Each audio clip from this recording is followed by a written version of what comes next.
Sauce TV నేను మీ సుప్రియ.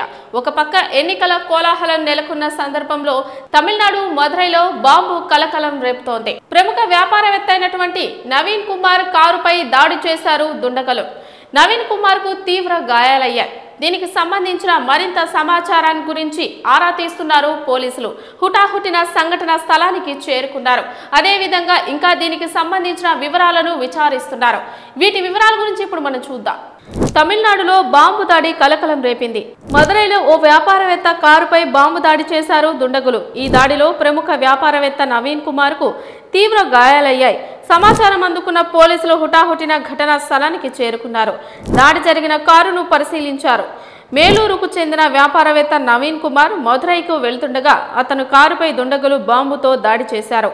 ఓవైపు రాష్ట్ర వ్యాప్తంగా ఎన్నికల కోలాహలంతో నేతలు ఎన్నికల ప్రచారంలో బిజీగా ఉన్నారు. ఈ క్రమంలో తమిళనాడులో బాంబు దాడి కలకలం రేపింది. దుండగులు టిఫిన్ బాక్స్ లో బాంబులు పెట్టి దాడికి పాల్పడినట్టు పోలీసులు తెలిపారు. దాడితో నవీన్ కుమార్ కు తీవ్ర గాయాలయ్యాయి. నవీన్ కారుతో పాటు పలు వాహనాలు ధ్వంసమయ్యాయి. ఈ ఘటనతో పోలీసులు అప్రమత్తమయ్యారు. ఘటనా స్థలిని పరిశీలించిన పోలీసులు దర్యాప్తు చేపట్టారు.